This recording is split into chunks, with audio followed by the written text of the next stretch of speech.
to at least, to persons who are innocent. So that's what a Madhyama does, and that's how bhakti begins. So each one of us have our little story, but someone gave us bhakti. Some Madhyama Bhakta gave us bhakti. Now we had this little discussion. This is review from yesterday. Bhakti is already within. So how is bhakti given if it's already within? It's both. It's within, but it has to be awakened, just like a seed has life, but it has to sprout. And there's conditions for sprouting a seed. Some favorable conditions for sprouting a seed. So bhakti requires favorable conditions. That is, someone who's carrying bhakti gives you bhakti. And then the bhakti that's within starts to unfold. And that's what's showing in that diagram. At the very bottom is the root of the bhakti creeper. The Sanskrit is bhakti lata, the creeper of bhakti. And it starts with a seed. And the seed is nourished. And that's what our topic is. So the title, Madhurya Kadambini, one way of translating that is, it's a cloud bank of nectar. Madhurya is the nectar, and Kadambini is the cloud bank of nectar. And the topic is the stages of bhakti from Shraddha to Prema. So where does this Shraddha to Prema come from? It comes from Rupa Goswami. And these are the verses that this book is expanding on. And Rupa Goswami's Bhakti Rasamrita Sindhu, there's the Sanskrit, there's Adau Shraddha, in the beginning is faith, Tata, sadhu sanga, that's the Madhyama Bhakta, comes along and meets a soul that has some preliminary faith and waters or nourishes that preliminary faith with doing what sadhus do. And then together, that newly awakened bhakta spends time with the sadhu, and they do things with sadhus that sadhus do. That's bhajana kriya. And as bhajana kriya matures, it then becomes anartha nivritti. So that was pretty quick. We just went over 4 stages. And the rest of the book is describing the 9 stages of bhakti. There's the verse. Here's the 9 stages. Shraddha, sadhu sanga, bhajana kriya. Pretty fancy, huh? Anartha nivritti. Nishtha, that means when anarthas are nearly, not completely, but at a stage of nearly gone. Nashtaprayeshu abhadreshu nityam bhagavata sevaya, from the Bhagavatam. So it's nearly gone.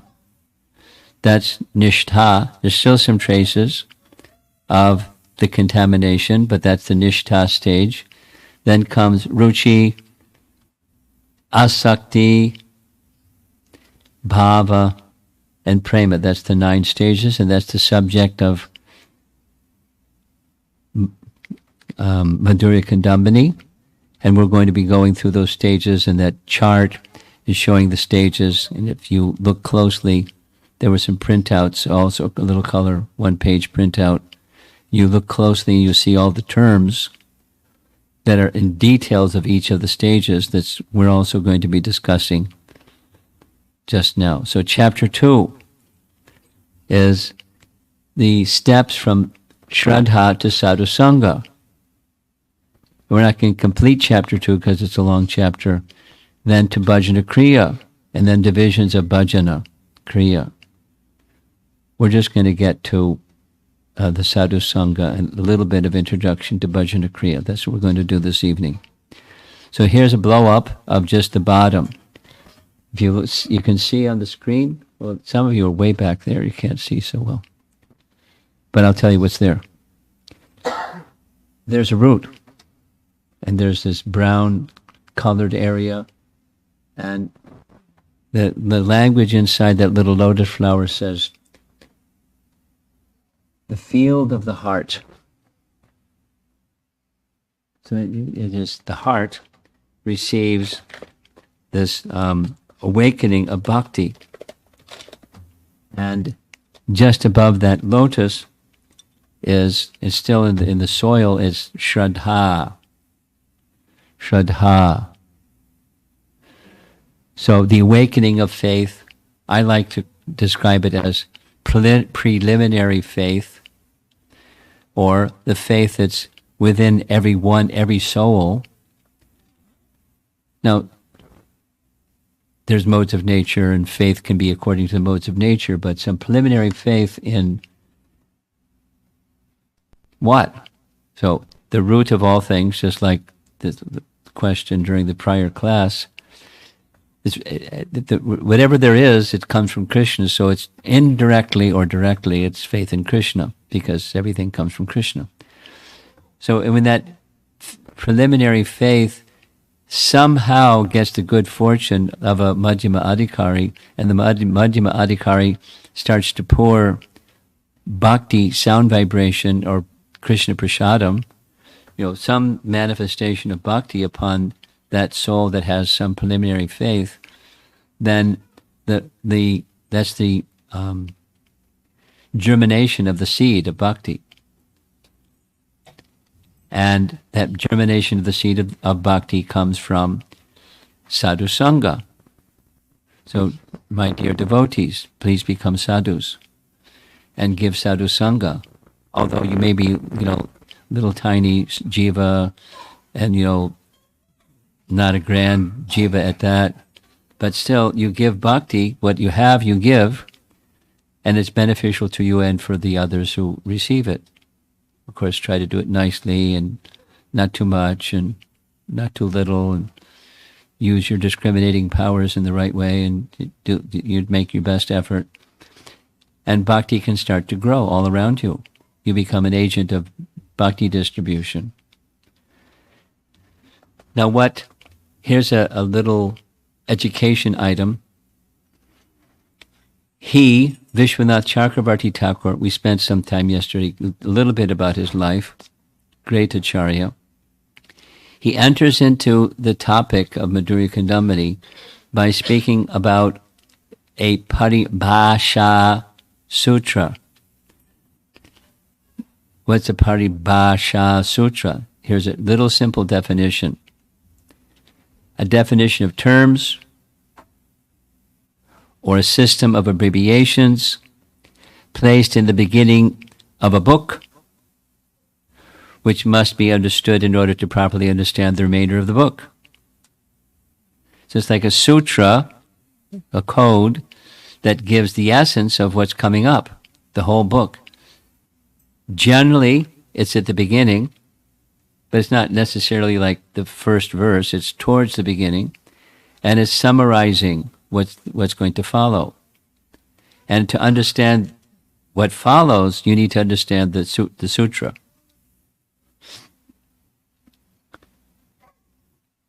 So I'm going to give 3 examples. What's a Paribhasa Sutra? One example, Jiva Goswami gives in Krishna Sandarbha. And he identifies what the Paribhasa Sutra in Srimad Bhagavatam is. It's the 1.3.28. Eche Changsa Kalapung Sang Krishnastu Bhagavan Swayam. It fits the definition.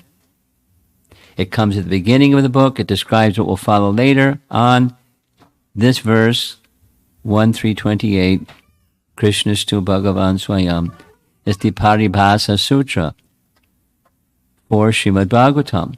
That's almost cut and paste from Krishna Sandarbha. Srimad Bhagavatam is about Krishna, and Krishna is that from whom everything comes, the absolute truth. Swayam Bhagavan Krishna. So you understand the sutra. This is one of the other rules. Anything else that comes later in the book, if you have a reading or understanding of it that doesn't match the Paribhasa Sutra, you've got the wrong meaning. it has to align with the Paribhasa Sutra. Okay. Next, this is training you, or a little education in what is a Paribhasa Sutra. What's the Paribhasa Sutra for Brahma Samhita? Jiva Goswami writes this in his commentary on Brahma Samhita. What's that Paribhasa Sutra for Brahma Samhita? Anyone can say? Yeah. Let's say it together. Ishara Parama Krishna Satchit Ananda Vigraha Anadir Adir Govinda Sarva Karana Karanam. So that verse it fits the definition, and Jiva Goswami has identified that is the Paribhasa Sutra. Everything else, it's toward the beginning, it expresses in abbreviated terms what the rest of the book is, and the rest of the book follows that sutra. Bhaktir Uttama. Now, this verse, Bhakti Rasamrita Sindhu doesn't have built into it commentary, but fortunately, there's extensive commentary.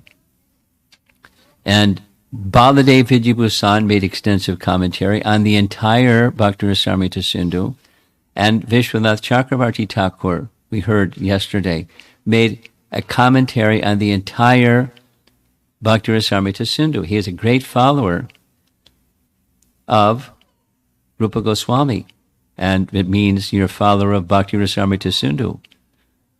Rupanugas need to know, we need to know what's in that nectar of devotion. It's an essential book. It's a very elevated book, but it's an essential book. So this Madhurya Kadambini is expanding on the Paribhasa Sutra, because it's required for us to understand what bhakti is if bhakti is going to grow into its 9 stages. So let's be really clear at the very beginning.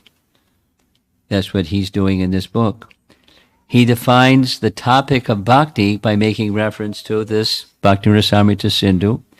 Pure bhakti, we discussed in the Bhagavad Gita class a little bit earlier, unalloyed devotion, or pure bhakti, by definition is unmixed with jnana and karma. Correct? Anyanya abhilasha shunyam. Abhilash means desires. Anya abhilash means other desires. No other desires. Which ones? Jnana and karma. Pure bhakti, or let's say, bhakti is pure. Bhakti can be mixed, but bhakti is pure even if it's mixed. Bhakti doesn't get contaminated by stuff. There may be some alloys in the metal, but you can remove the alloys. And the bhakti process is meant to remove the alloys. And those alloys are karma and jnana. And that pure bhakti, he writes, is like a wish-fulfilling creeper.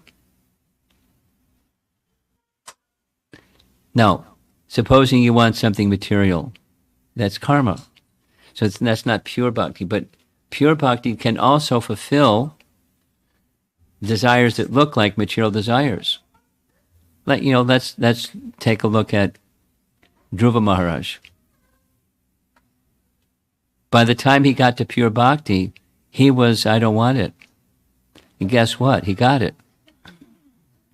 But when he got it, it wasn't like, oh, now I got what I wanted. He did because it was a service that Vishnu wanted, and he did it. Because Vishnu wanted it, not because he wanted it. That was gone. So whether you get it or you don't get it, the object of some material desire, whether you get it or you don't get it, it's not happiness or distress. It's just different varieties of service, with or without. He goes on. It's like taking this Paribhasa Sutra of Bhakti Rasamrita Sindhu and helping his reader understand what's the bhakti topic anyways. This bhakti, this Shuddha bhakti, is the refuge of those devotees who firmly vow, Dhritavrata, never to seek any fruits except bhakti. Like bees, Madhuvrata, were obsessed with the desire to taste only nectar. Now, we're not there, but Shuddha Bhakti, where that's at the top of the chart, the Bhakti creeper the potential is to go there, and there's stages to get there, and that's what the topic of Madhurya Kadambini is.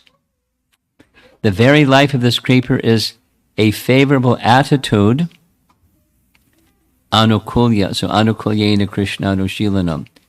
What's the favorable attitude towards anushilana? What's anushilana? It's that which is pleasing to Krishna, accepting that which is for the satisfaction of Krishna. That's at the heart of the heart of the heart of bhakti, is the intention that Krishna should be pleased. Supposing you're not there yet, most of us aren't there yet.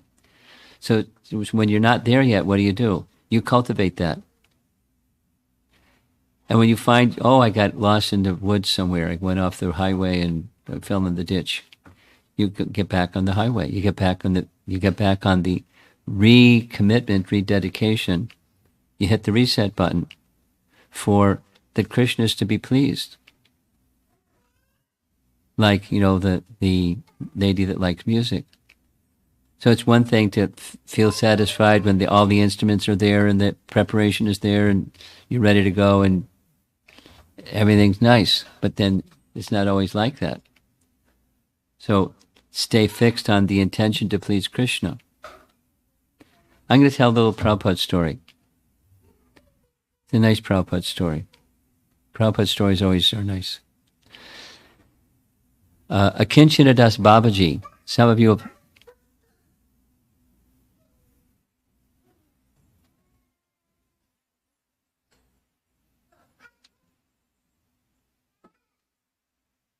Children are nice. They should have a place where they can be and be happy doing their nice things. Akinchana Das Babaji. Akinchana Das Babaji was a disciple of Bhaktisiddhanta Saraswati Thakur. And Bhaktisiddhanta Saraswati Thakur was very strong on not imitating Haridas Thakur, but engaging always in service, at the same time be absorbed in purification so one can have pure devotional service.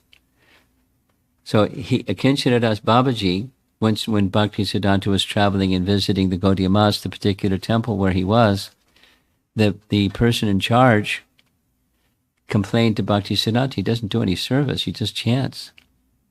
And Bhaktisiddhanta approved. He chants because he's attracted to the name, let him be. It was unique for him, and he's the only disciple that I'm aware of, at least, that formally accepted the Babaji vows, and Bhaktisiddhanta supported it. And he was very much loved by Bhaktisiddhanta, and he had a lot of affection for Prabhupada, because Prabhupada had a lot of love for the holy name also, and Bhaktisiddhanta and the order of Chaitanya Mahaprabhu and Rupa Goswami, etc. So here's the story. Akinchana Das Babaji was sitting in a room together with Prabhupada and Ban Maharaj. Ban Maharaj was one of the two sannyasis that Bhaktisiddhanta sent to England. And it was a big production. Donations were requested from each of the 64 Gaudiya Mas to assist them in taking care of their needs so they can go and just focus on preaching when they went to England. They stayed for some time, Ban Maharaj and another sannyasi, very elevated, very scholarly, very capable. They came back empty-handed. So Akinchana Das Babaji was with the two, Prabhupada and Ban Maharaj, and he said, both of you are very qualified persons. You're very scholarly, you're very good writers, you're very charismatic, you have followers, and he was successful and you are not successful. Why? And they both laughed. And he said, because Prabhupada was very attached to the holy name. He had nothing, and he began the Hare Krishna movement just chanting Hare Krishna. I mean, he had his books, and he had everything else that goes with what came with Prabhupada, but a deep attachment to the holy name. And there's the difference. Of course, that's coming from Akincanadas Babaji, who was very attached to the holy name. But that was his, Akincanadas Babaji's qualification, wasn't being the world acharya, but he had deep, profound attachment to the holy name. And having that attachment for the pleasure of the Lord makes the difference between dutiful chanting and absorbed chanting, if you know what I mean. So dutiful chanting, that's good. Absorbed chanting is better than good. The very life of this creeper is a favorable attitude for the service for the pleasure of the Lord.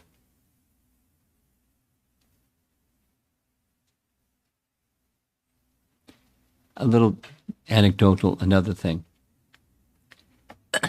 Before coming here, during the 4th of July holiday, of course I came on the 4th, but during that weekend, we had a Festival of the Holy Name, and part of that was a 64-round day. And there was, it was that kind of like a family reunion for teenagers. Yes, she's one of them. She attended that event along with some other teenagers. And they, these are young girls about her age that hadn't seen each other in a long time, and they were really happy being in each other's company. And one of those girls, entering into college kind of stage of life, met with me and said that they asked for some discussion time, so we discussed. During the 64-round day, somehow, it wasn't planned, just happened that the image of Bilvamangala Thakur, blind, was with musical instruments in his hand and singing the glories of Krishna. And that we've all seen that painting. There's Krishna smiling, sitting listening to Bilvamangala Thakur. And that, she said, that image she didn't plan it, it just happened. It just was there in her mind that Krishna's hearing this chanting. Because it's a relationship. That's what's on the screen here. For the service, for the pleasure of the Lord. So Bilvamangala Thakur was just singing for the pleasure of the Lord, and he was very pleased. He came and heard regularly.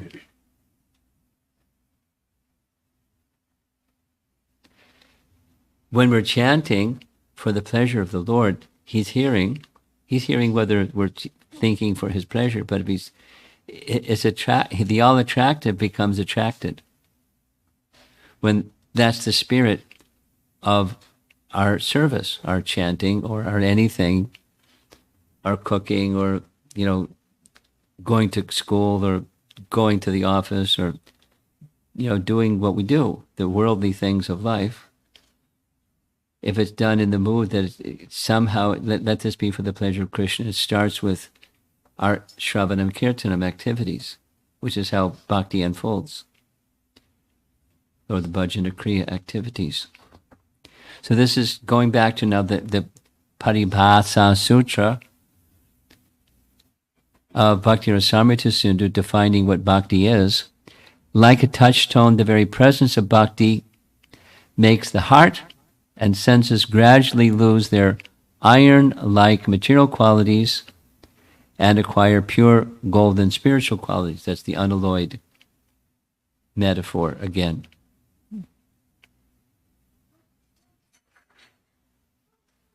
It's the intention to please Krishna. That's at the heart.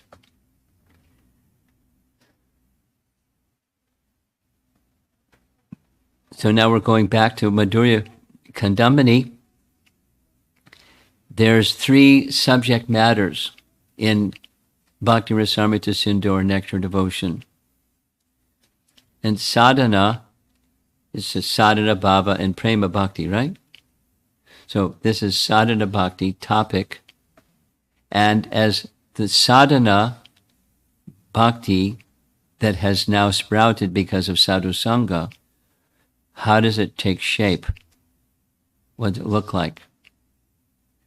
And he says, it's like a little sprout. You have a seed and it starts to sprout, and there goes a little stem, and then there's two leaves, left and right. And these two leaves of the bhakti lata are kleshagni and shubhadra. That is, if one has the intention to please Krishna and that becomes a little strong, the intention to please Krishna has become a little strong, then two leaves manifest. And those two leaves, kleshagni, klesha, suffering. It relieves the suffering of material existence, or the causes of suffering. And shubha da, it gives, or it awakens auspiciousness. This is spiritual, not material shubha, because there's a difference. What does shubha mean? It's auspicious.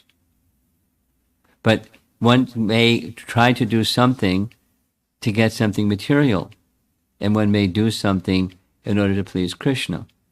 So if the intention is to please Krishna, then that auspiciousness awakens, along with kleshagni. You with me? Clear? Two of these. So he's going to take us on a little, magnification of those two topics, kleshagni and shubhada. Each leaf has an upper and lower surface. You notice it leaves. There's an upper and there's a lower surface of the leaf. And the upper is smooth and the bottom is rough on a leaf. And these are corresponding to Vaidhi Bhakti and Raganuga Sadhana Bhakti. And note, according to Rupa Goswami, when you're doing Vaidhi Bhakti properly built in, also the Raganuga Sadhana Bhakti is available depending on your stage of progress and what your focus and attention is. I'll say it again.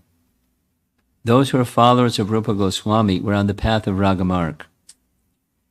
And we're not there yet. It's just the beginning of awakening of these two leaves, the Shubha Da leaf, where auspiciousness is awakening. And part of that awakening is this awakening of Raganuga Sadhana Bhakti. We'll find some more about Raganuga Sadhana Bhakti. Vaidhi can assist one to progress to Raganuga Bhakti. So, what are the activities? There's 5, according to Rupa Goswami. Reciting Srimad Bhagavatam. Chanting the holy names of Krishna. That's 2 out of 5. Worshipping the deity form of the Lord. Archana. There's the first. It says these 5, right in Bhakti Rasamrita Sindhu. Residing in Mathura or Vrindavan. You recognize the place? What's the place? Kusum Sarovar. Have you been to Kusum Sarovar? Oh, please go. Please go. Take your family with you. Go. It's a very lovely place. Architecturally, it's a lovely place, but spiritually, it's a lovely place. There's many nice pastimes here. And finally, service to a Vaishnav. So these 5 are especially powerful. A small attachment to any one of these, according to Rupa Goswami's writing, they can quickly arouse devotional ecstasy, even in a neophyte. So some of us are kind of towards the neophyte side rather than the bhava and prema side. But a little attachment can quickly awaken some feelings of ecstasy. So now he's going to spend a little bit of time besides vaidhi, and it may lead to raga. What's raga? What's raganuga bhakti? What does raga mean?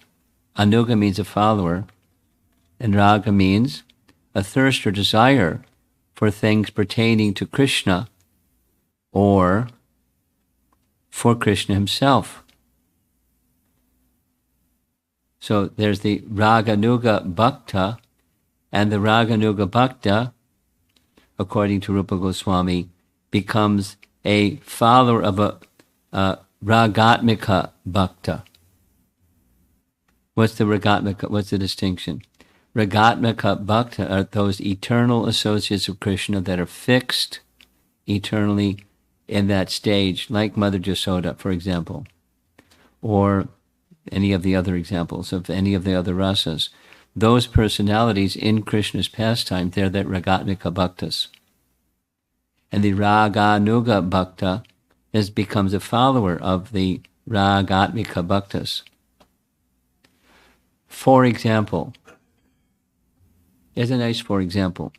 For example, during the month of Damodar, all over ISKCON, probably most of you here, if you're not already been doing it every year, you'll learn to do it. We offer the Damodar Astaka prayer. And in the Damodar Astaka prayer, we take a lamp and offer a lamp and we sing the prayers. Now, in that description, there's a description of Mother Yasoda trying to bind Krishna. So according to Rupa Goswami, those descriptions of the perspiration, the flowers in her hair, and her movements of her arms, those are demonstrations or exhibitions through sound of Mother Yasoda. And so the ragatmika bhakta will meditate on the features of the color of Mother Yasoda's sari, etc., all the details. They're in the language of Rupa Goswami, they're stimulations of ecstatic love. The ragatmika bhaktas help the raganuga bhaktas become stimulated in ecstatic love alike their particular raganuga bhakti, their ragatmika bhakti. It's how the system works. By being a sadhaka, one may be directly involved in meditating upon a ragatmika bhakta just by the process of vaidhi in the month of Damodar. Especially for those who have an inclination towards Vatsalya Rasa, towards Krishna. It's right within our practice. You just offer a lamp and sing the song in Haribol.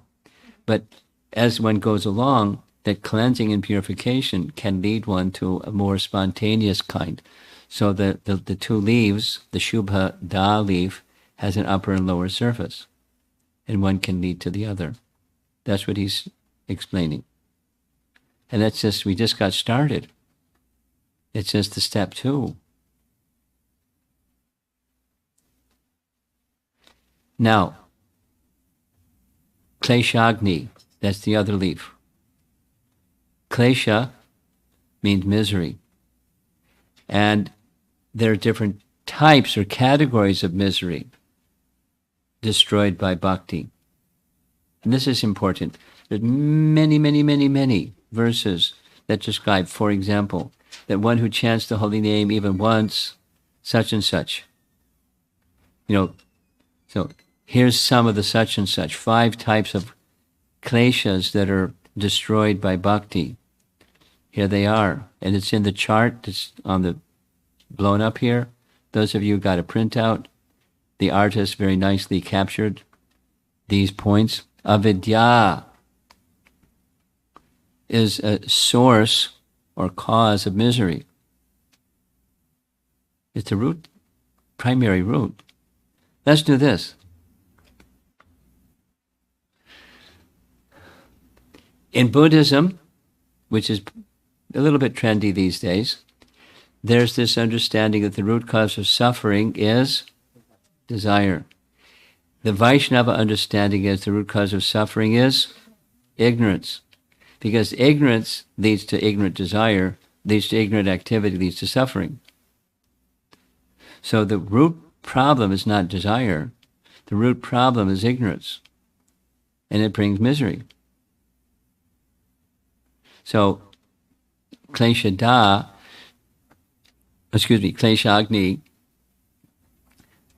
bhakti has the power.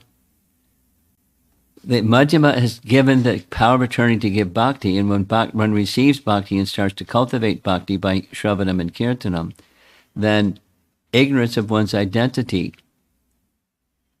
gets chipped away. And it's not like instant, but gradually effaced is this ignorance. To mistake that which is impermanent to be permanent, that which is full of misery to be pleasurable, the impure to be pure, and what is not the self to be the self. Maya, or ignorance. So that's one of the kleshas, ignorance, avidya. Here's another one. It's his dear friend, asmita, false ego. Now, Devaki Devidasi, she was here giving some seminars, right? Yeah. And she wrote a book on this topic. She probably just sold some copies of her book on this topic. And it was our constant companion, asmita.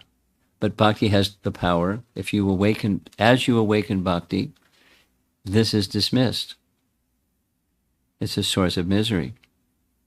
False ego of I and mine. Bodily identification of I and mine to accept only direct sense perception is real. That's a byproduct of the I and mine part. It's just a covering. That's the second of kleshas. Raga. That's not music either. Attachment. The desire to obtain material happiness and thereby decrease suffering.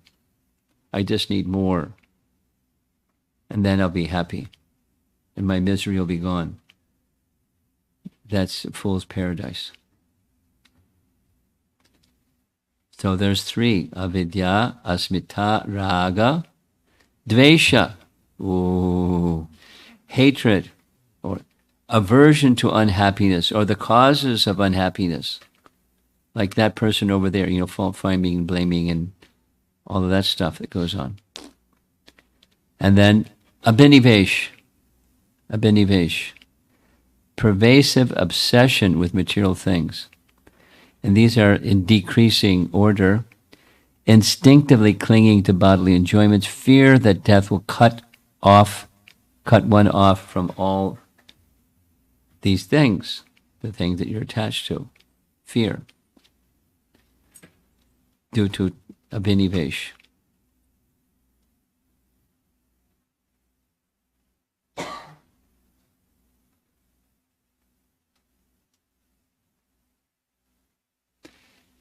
Bhayam datrinam abhiniveshitak syat. You know the verse? Bhayam means fear. Bhayam, dvitiyam means duality. Bhayam dvitiyam abhinivesh. By absorption in duality, syat, fear arises.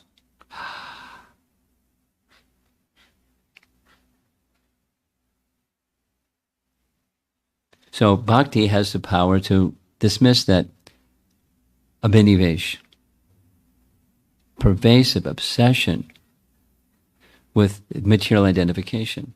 Very strong. Fearing is of the four animal propensities, fearing is the strongest. Eating, sleeping, mating, and fearing or defending. Supposing one is eating or sleeping or mating, and here comes some challenge. You stop those other things, you do that one thing. It's the strongest. I mean, The others are pretty strong too, but it's the strongest. And bhakti has the power to overcome it. So the misery that death is going to come and et cetera, et cetera, et cetera, et cetera. You know, what I have is going to be taken from me. Oh, and then fearing and protecting, and doesn't mean you don't take measures.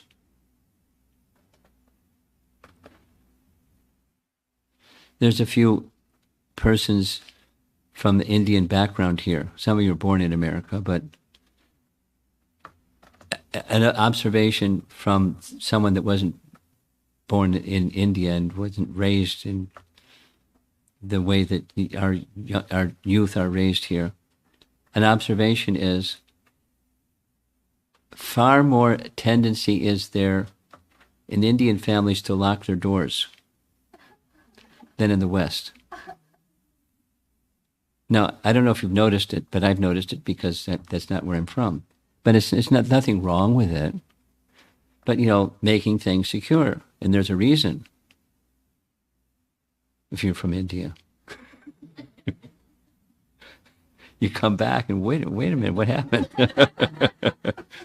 It keeps things secure. Prabhupada did it. Prabhupada kept everything locked up. He brought up in India. And he chastised his, you know, careless Western disciples. That here's a nice Prabhupada story. This is Prabhupada in his final days in Vrindavan. And Tamal Krishna Maharaj told me the story. He was his servant. And Prabhupada is, you know, his body's emaciated. And he said to Tamal, where's the key to the Elmira, you know, place where he kept things locked up. And he couldn't find the key because he had kept it on his Brahmin thread because he knew Prabhupada would one day ask him, and he couldn't find it. So he panicked, and somehow he found where the key was. And then Prabhupada said, go to the Almirah, use the key, open up the drawer, and bring me what's inside. And on that very day was some note that was maturing on that very day, and Prabhupada wanted to be used for the BBT. I mean, I don't have a mind like that. I can forget, you know, like I did tonight, like what time we're supposed to leave. Although I had asked Jai Sachinanda what time we're supposed to leave, and I forgot. Anyway, with under lock and key and details. I mean, a world acharya, down to details like that. Prabhupada was an exceptional personality, and he also kept things locked up. Just in case, right? So, and it wasn't based upon pervasive obsession with material things. It was service to Krishna. That's what his attachment was. These 5 items give rise to right or wrong action, religion or irreligion, piety or sin. Those 5 that we just listed. And here's sin and its stages of development. Those of you that have read Nectar Devotion, you know these stages. He's just retelling it. Rudha or kuta means lying a seed. Bija, germinating a seed. Aprarabdha, unfructified, and prarabdha, that's what's happening right now. These are the 4 stages of sin. Lying a seed, germinating but it's not yet fructified, just about aprarabdha, then prarabdha. And according to Rupa Goswami's writings, all 4.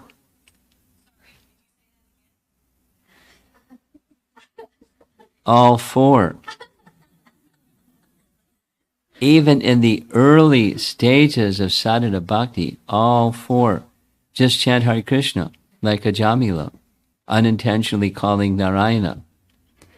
The Abbas stage of bhakti is so powerful that all 4 categories are eliminated. just by sadhana bhakti. Early stages of sadhana bhakti. It's a good opportunity.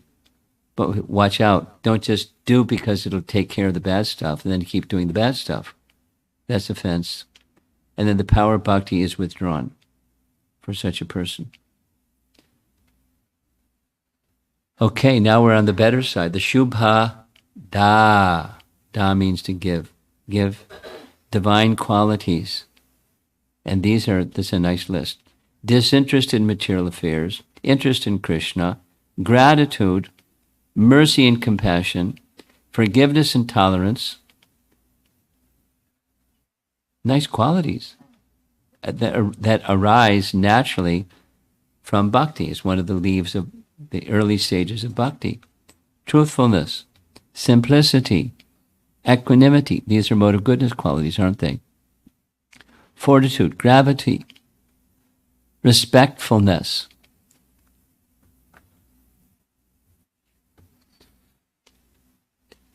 Some of us, a few times of the year, are conducting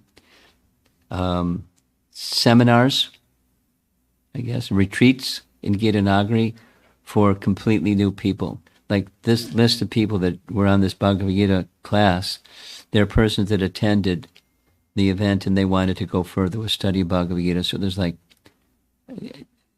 per week, like 15 to 20 people from this group.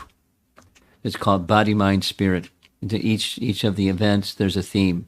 So I'm mentioning this because the next theme is going to be respect. Because in younger generation people, ask your kids that are in the younger generation, relationships is a buzz. And it's not just in America, it's all over. I know that from my upcoming visit to China. They want me to have some topics that are relating to new audiences on relationship because it's a buzz. Because people are disturbed in their relationships. They want to fix it or have better relationships. So respect is a fundamental feature of any kind of relationship. We'll say it negatively. Without respect, how can you have a relationship? You can't. With respect, it's to be entry point of a relationship, a meaningful relationship. If you want to have meaningful relationships, learn that. So what about, this other question that the young man asked about when people do bad stuff? How do I address it?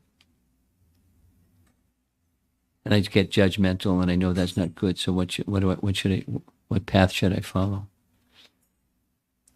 You go to the spiritual conception, which bhakti helps one do, and then the respect goes to the soul, not necessarily to the behavior. Behavior can be, disrespectful, but the soul is worthy of respect. So then, how do you take the covering away? You have some nice service to do for the person that wasn't properly trained or had the wrong modes of nature that they associated with, and therefore their behaviors are in those modes. So how to get them, to the spiritual dimension or spiritual picture? How can I be of service to this person? Respecting the soul. Then you can have a relationship with the person. Meaningful relationship. They're different meaningful relationships, but that's one of them. And humility. So those are divine qualities that bhakti decorates the bhakta with. Some more, some less, some more on this side, some less on that side, but the devotee becomes decorated. He supports the statement with a very nice verse.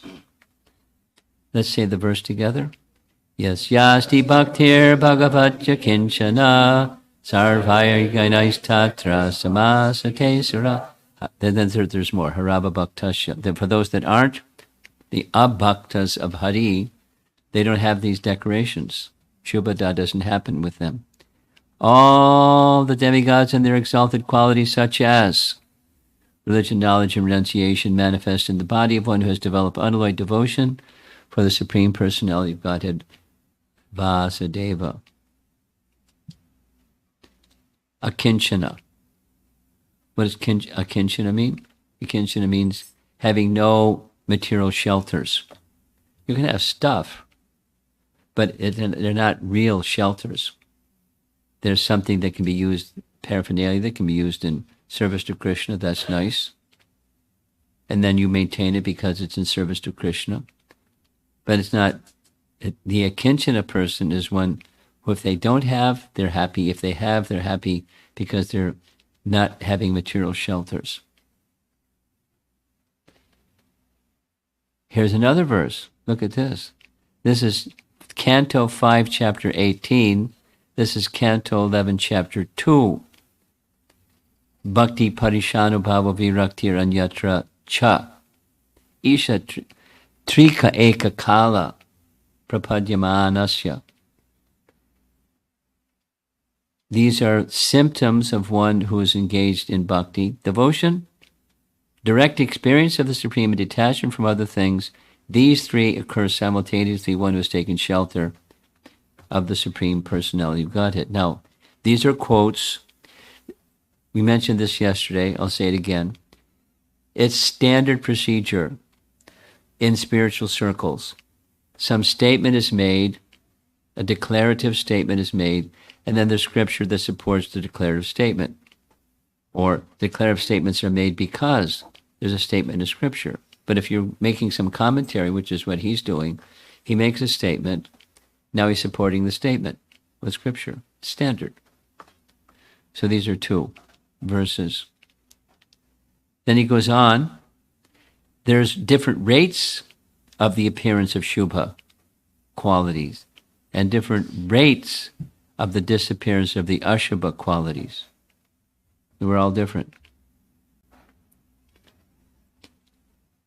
As with the difference in the rates of unfurling of leaves of a budding creeper, so also there are natural differences, one devotee to another devotee, in the rate of Shubha qualities manifesting and of Ashubha qualities disappearing. Now sometimes we wish that somebody or other, they could get more little unfurling of their Ashubha qualities, please. Prabhu. But, there's going to be differences because that's just the way it is. So I'm nearing an end, and the stages of bhakti begin with Shraddha. Nice little image here. What is Shraddha? He draws from Chaitanya Charitamrita. Trust in scriptures dealing with bhakti. One way of assessing the bhakti creeper is just different stages of Shraddha. Prema is the mature stage of Shraddha. It starts with and increases and matures and becomes fully matured in the prema stage. Trust in scriptures dealing with bhakti, genuine desire to undertake activities. This is the application part, that's sadhana part, described in these scriptures. Two types of faith. There's the spontaneous kind, just like the two upper and lower surfaces of a leaf. Svabhavika, that's the spontaneous or natural.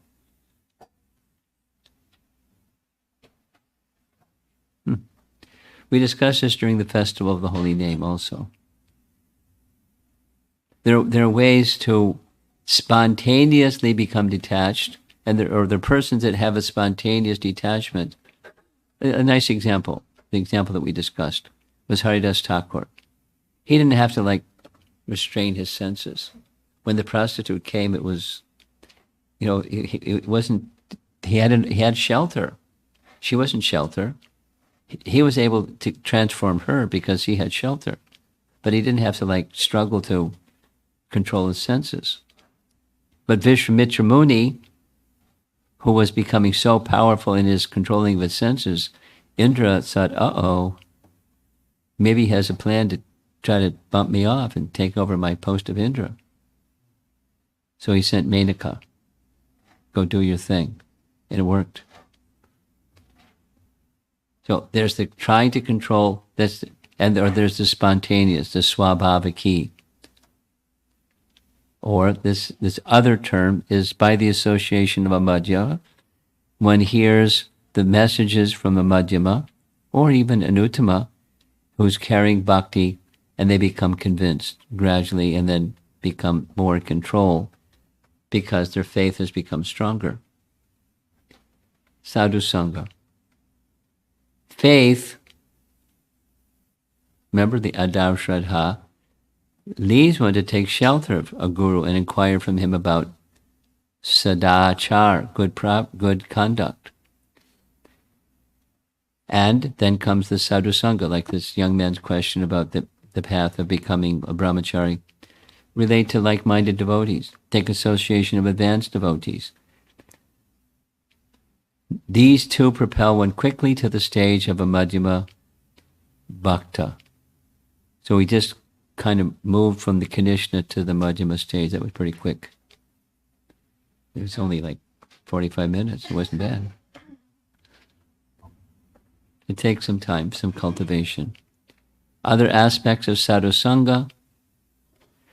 The mind becomes spiritualized, which means focus, concentration upon spiritual, less distraction from stuff. So if you're distracted by stuff, you just keep practicing. And practice, not just mechanical practice, but practice with a calling, that you're calling for mercy from the spiritual position or persons in the spiritual position.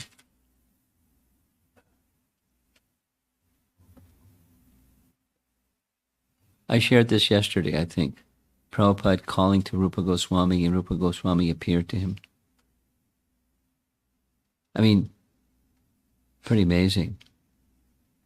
Would you like to have Rupa Goswami come and pay you a visit and encourage you and say, don't worry, I'll be with you every step of the way? But preceding that visit was his calling and calling and calling and calling and calling and serving. And so there's the effort and there's the mercy. They're both needed. And then one's mind becomes more condensed or spiritualized as sadhu sanga matures. And in this stage, this is our last slide, by the way.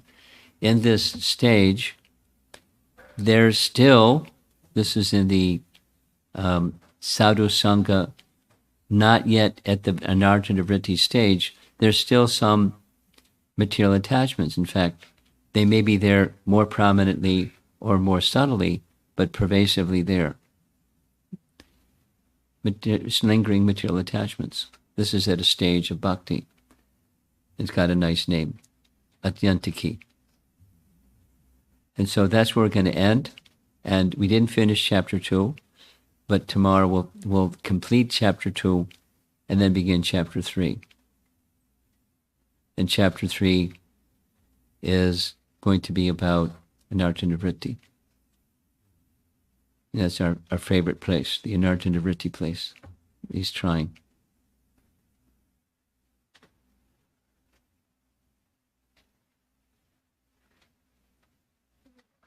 So let's see if there's some discussion.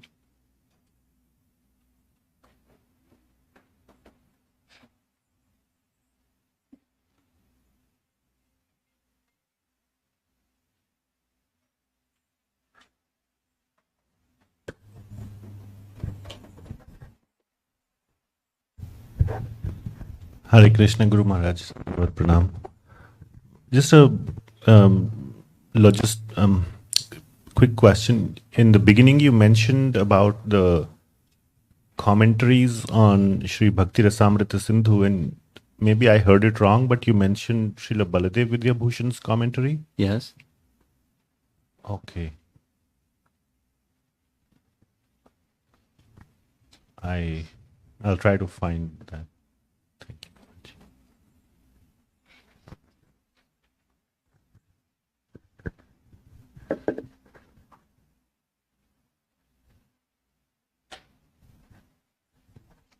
Hare Krishna Maharaj. So there was a word on one of your slides, avidya, which is ignorance of one's identity.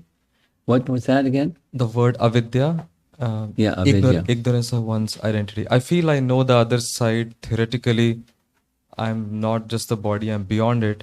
I feel that piece of information is with me as an information. I do not live it, or I feel I'm interested in knowing what does the other side look like. What you're not just notionally accepting, but you're experiencing it. That's Yeah. what you want to know. What's Yes. it look like? Well, it can be described, but you're not going to know until you get there. It can be described, but you're not going to know till you get there. So let's take the example of our founder Acharya. Unmistakably, he didn't identify with the body. He knew what was, so one who was on that other side, they know what the discerning factor is still operating. They know when there's pains and pleasures, but they're not identifying with it because they're strongly identifying with something else.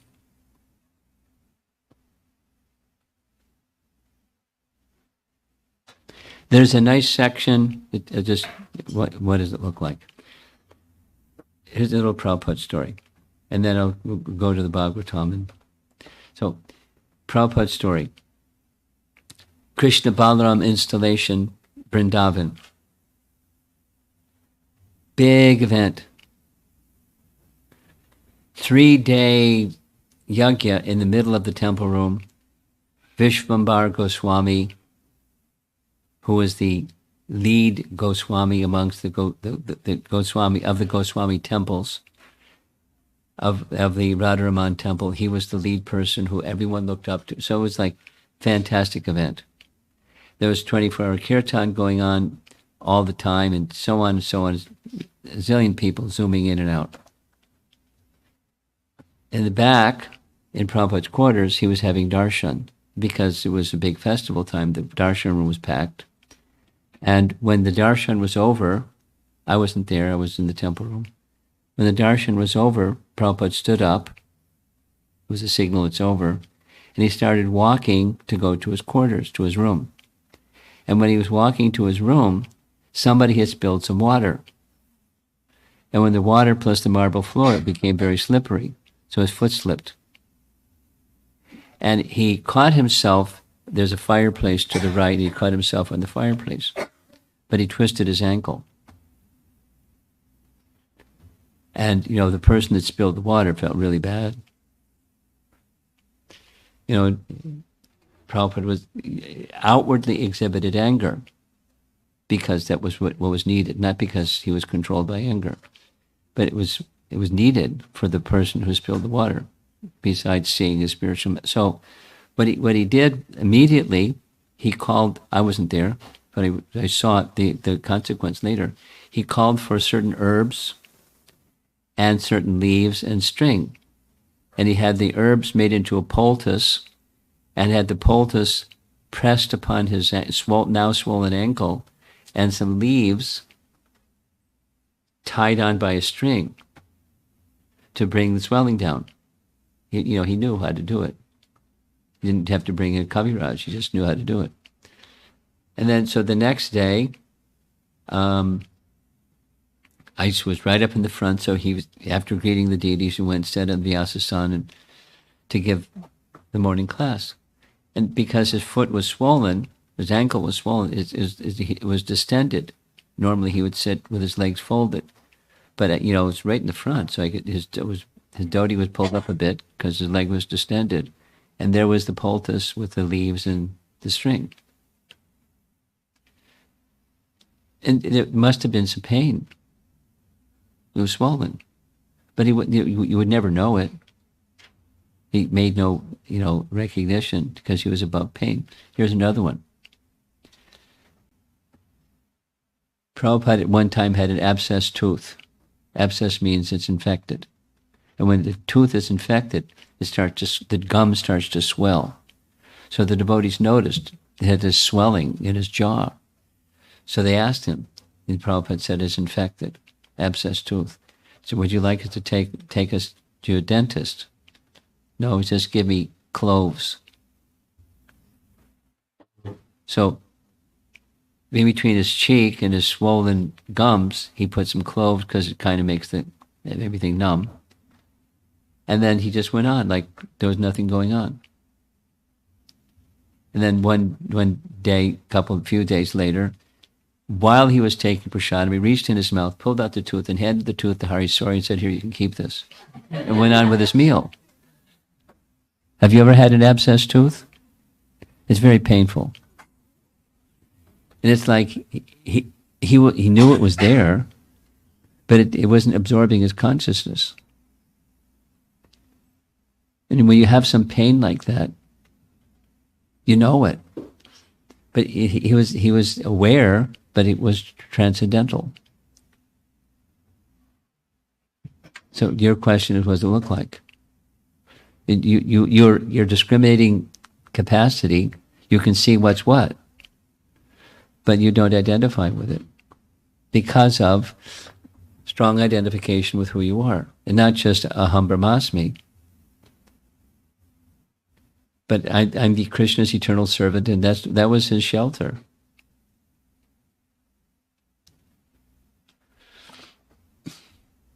Which carries one beyond. One can perceive the coverings and the pains and pleasures, etc. But there's no identification with it.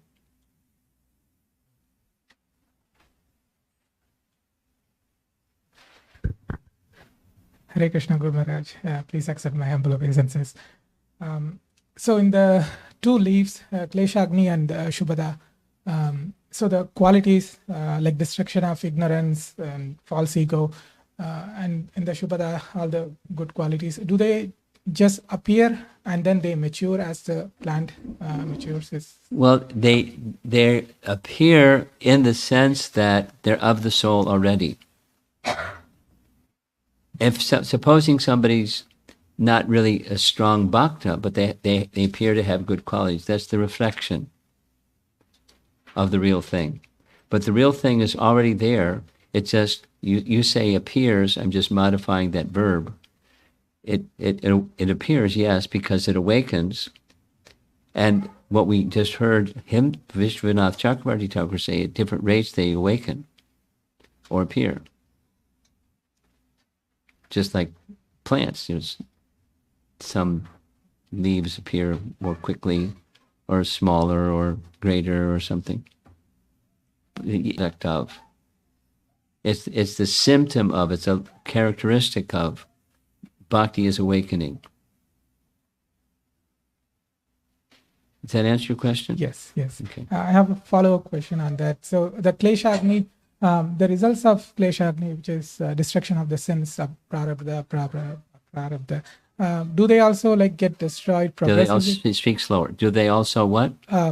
Get destroyed progressively with the development of... Yeah, but it's not cookie cutter. And sometimes. So in a general sense, yes, sequential. But it's not always, a straight line. Or it's not always the same in every circumstance. There's variegatedness in how Krishna brings these benefits to the bhakta. Depends on him, depends on us, depends on our relationship, depends on our attachments, depends on so many variables.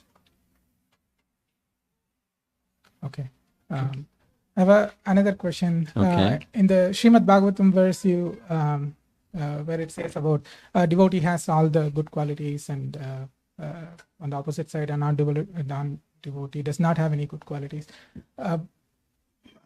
It's contrary to direct perception, right? In most cases, pratiksha praman, we can see like both have like Yes. good and bad qualities. That's So right. That's right. how do we understand? Without detailing it, it's true. Now, what does it mean? So then and one way to say is there's sat and there's asat, or there's limited and temporary, or there's abhas. So that good quality, if it's not rooted in sat, it's abhas. So what's abhas? What's not the real thing? So to say there's no good qualities means it's asat, or it's a reflection, or it's the impermanent. Or, let's say the same thing in another way. Everyone has their triggers or their breaking point when they're peaceful and they're peaceful and they're peaceful, and then they lose it. So to say that the non-devotee doesn't have good qualities means that whatever the qualities are that look like the real good qualities, they're abhas of the real good qualities. And then the other way, if a devotee exhibits a good quality, it's because Krishna has decorated that devotee with that good quality to help to awaken that good quality. But if they're in the unsteady stage of bhakti, it may appear and disappear. But when it does appear, it's of the sat category because it's put there by Krishna himself. It's delicate. Thank you very much. You know who Jayadvaita Swami is? You don't know? For those of you that know, you'll appreciate this story. He's very strong. And he speaks strong. He's very straight. And unflinching. A little bit like Bhakti Siddhanta. Not the same, but a little bit. So I was attending an event in Gitanagari where another one of Prabhupada's disciples, really nice devotee who lived there in Gitanagari, he spoke on this verse, Harava Bhaktasya Kuto Mahadgana. And he went on and on and on about, he was doing as a service for Gitanagari, Food for Life.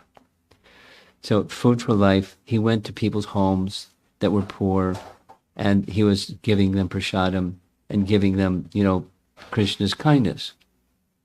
Consciously, certainly indirectly, but to whatever he could directly. And his whole class was, there's lots of good qualities out there.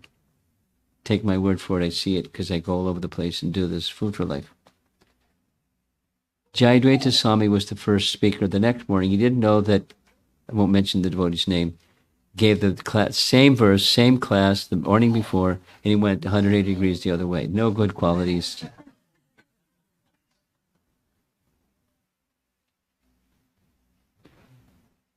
So that those good qualities, that's abhas. It's not, it's the mode of goodness is goodness. But it's unstable. The mode of goodness is good.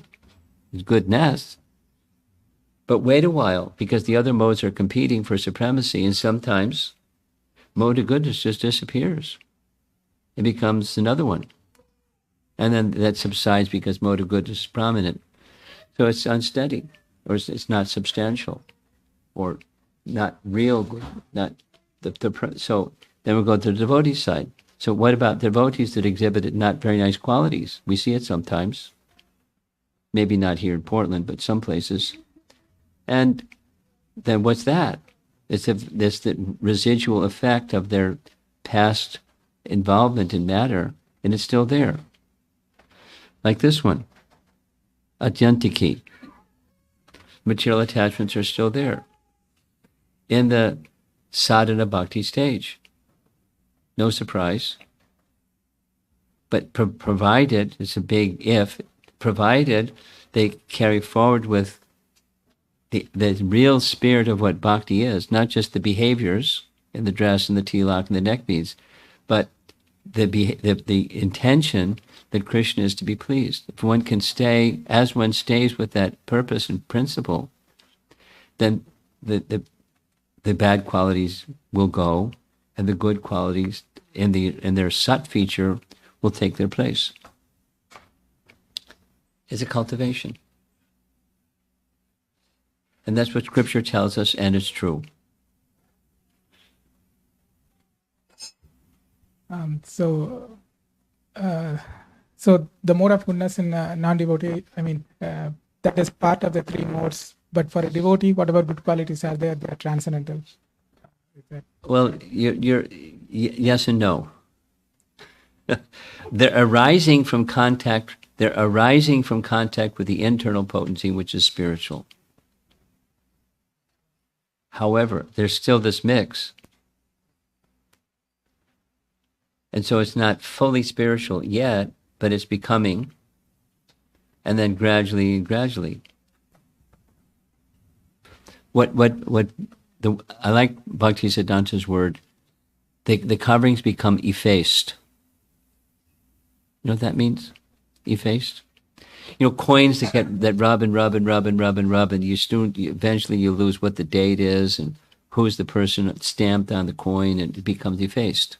An old coin that's rubbed with other coins. That's coins that become effaced. So the coverings also become effaced by chanting and by the bhakti process. So there's gradual. So now just going back to the statement that you made, which is why I'm going off in this tangent, is yes, but it's gradual. And there may still be some, let's say, tendency to be kind and be charitable and be good and, all those other nice things that are in that list of Shubhada. But they're not all completely on the spiritual platform, because there's this residual thing going on in the sadhana stage. The blades of the fan continue to spin, even when you unplug it. Makes sense. Thank you.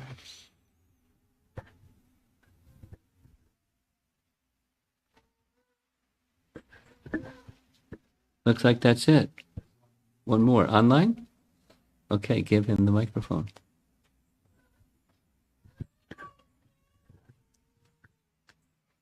This is from Keshava Madhav Prabhu.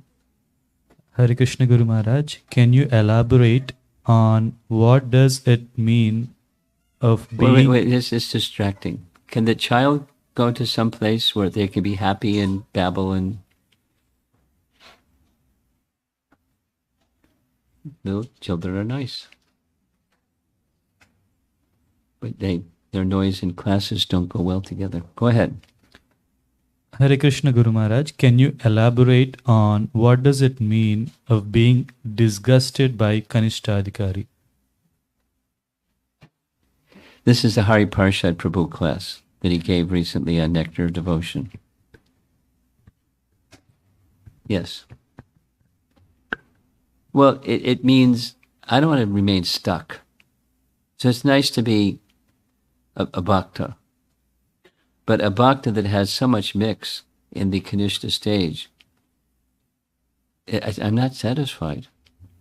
So, yeah, that's a type of disgust, but I'm not satisfied. And so, but supposing there's enough of a mix that I'm attached, but I'm also not satisfied, then it's slow. Disgusted means, jettison it.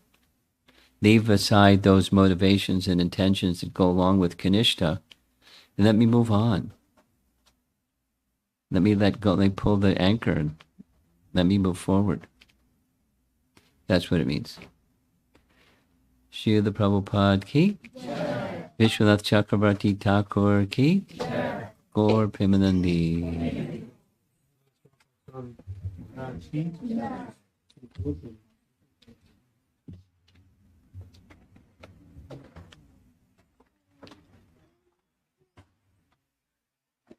I have some Mahaprasadam. Yes? And this isn't just cookies. This is Mahaprasadam.